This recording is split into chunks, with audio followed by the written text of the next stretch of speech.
Hey guys, what's up? My name is Joy, and if you're new here, welcome back to my channel.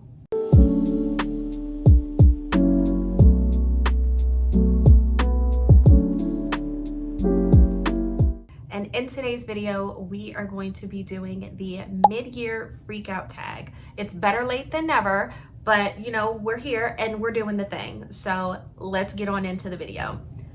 You guys have probably seen these 11 times, but you guys know how this works.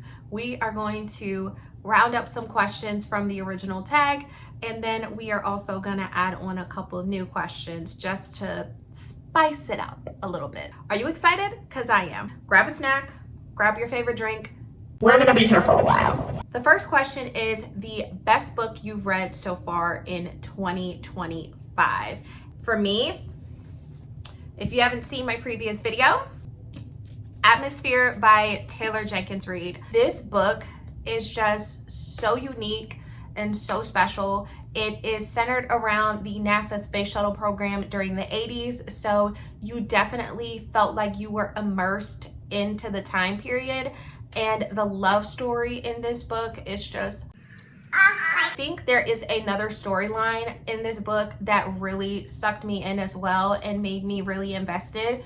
If you know, you know. This book is just so beautiful. The writing was gorgeous, and I just can't stop thinking about it. And I'm one of those people who don't really reread a lot of books, so I'm definitely thinking about picking this back up and immersing myself back into this world because I loved it so much, and I need a part 2 to this book. The next question is the best sequel that I read this year, and that for me is hands down This Could Be Us by Kennedy Ryan. To me, it was so lemonade coated. Soledad was a woman who was so invested in her marriage and her family. She was taken aback by everything that was unfolding in and around her, and she decided that she was gonna boss up and she was gonna do what she needed to do to provide for her daughters. And also she was going on this self-discovery journey and figuring out who Soledad was, you know, after the events of this book. And Edward can get the business from me because that man makes my skin crawl every time I think about him. A new release that I haven't read yet, but I really want to. This one is really, really hard. I think if I had to go off of rip, it would definitely be The Ghostwriter by Julie Clark. I read The Last Flight by Julie Clark a few months ago, and it was a 5-star, and that immediately made me interested in this book.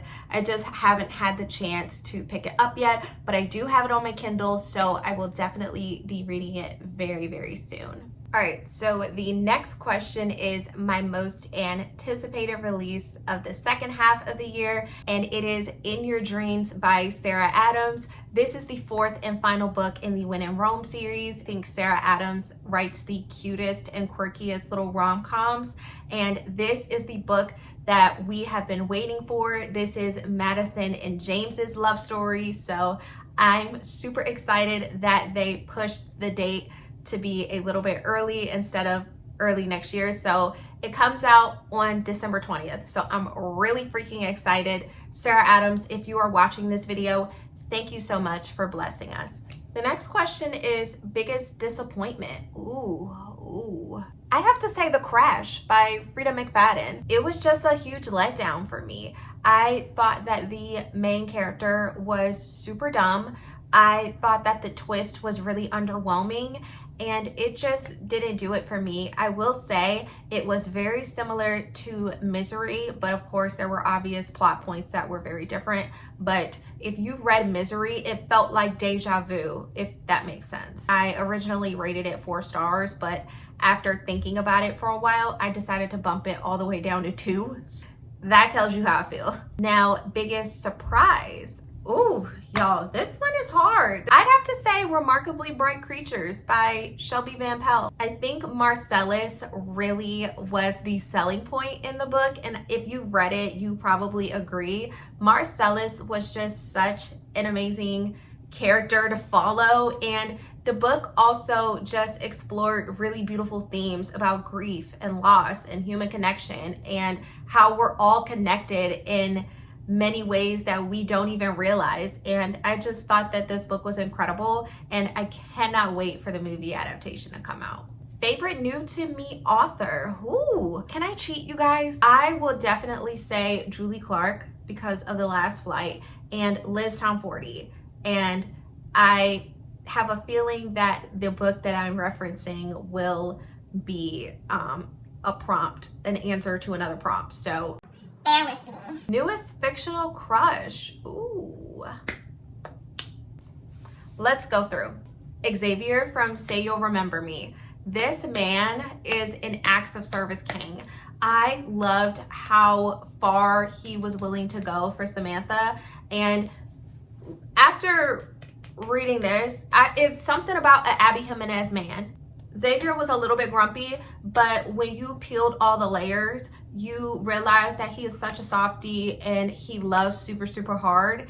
And I just really love that about him. And he's my man, like, period. Mr. Evan Zanders from Mile High.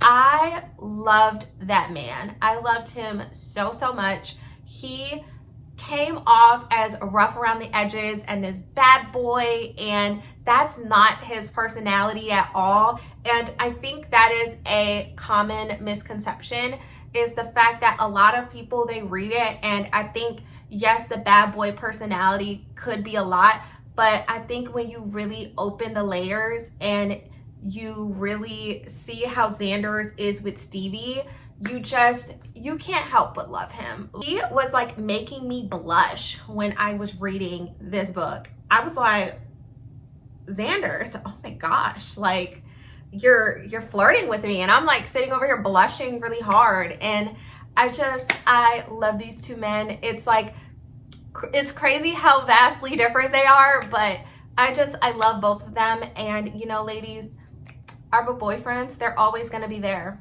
If real men aren't, fictional men will be. Newest favorite character. All right, for this one, I'm gonna have a couple. Soledad from This Could Be Us. Isabel from The Nightingale. Let's see.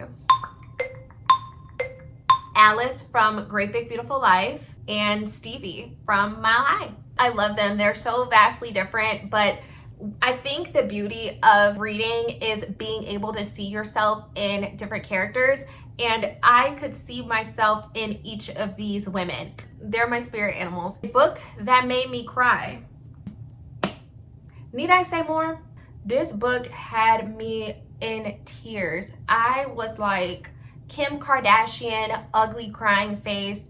Like, it was a mess. Like, my nose was running. It was rough. Like, the writing in this book was just so beautiful.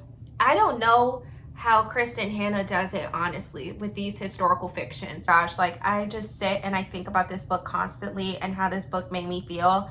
And it is definitely a contender for one of my top 5 books of the year. And also, Great Big Beautiful Life, the ending of this book had me like in tears, but it was happy tears. I think that's like the difference. Okay, so if we really want to break this down, The Nightingale was sad tears. The Great Big Beautiful Life was happy tears. And Say You'll Remember Me, there was a scene that had me in tears. And Atmosphere just blew me away. Just blew me away. Like, these 4 books had me an emotional wreck, and I'm just gonna leave it at that. A book that made me happy. Okay, Beg, Borrow, or Steal by Sarah Adams. It just makes me giggle and smile, and the banter between Emily and Jack in this book was just so, so sweet and so precious. And I could just, like, I was rooting for them the entire time. And I think that was the fun part about it, is because they're 2 really great people that deserve love and deserve happiness. And watching them come together in the end was just so fulfilling for me. The most beautiful book I bought or received this year. These babies right here. Atmosphere and Say You'll Remember Me. I liked Say You'll Remember Me because of the like coloring and how it's like all these pastel pinks and just the, like, look at that. Are you kidding me? Like, you guys, that is stunning. Like, you cannot deny it.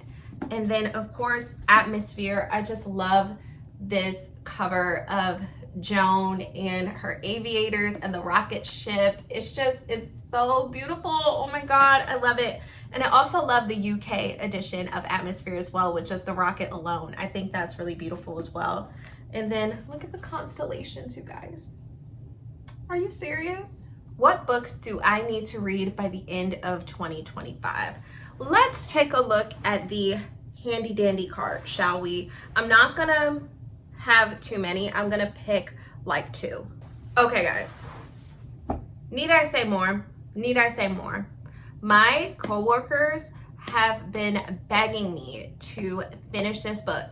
They were like, Joy, just give it a chance. Just get over chapter 7. And once you continue ACOTAR, you're definitely going to be invested. And then definitely by book 2, you're going to be invested as well. So I need to hurry up and get on my Zoom. I think my goal is to finish this up this weekend, which I hope I can. But that is going to be the plan, is to definitely finish ACOTAR this year. Mark my words. I know I'm not going to finish the series, but I definitely plan on finishing this book.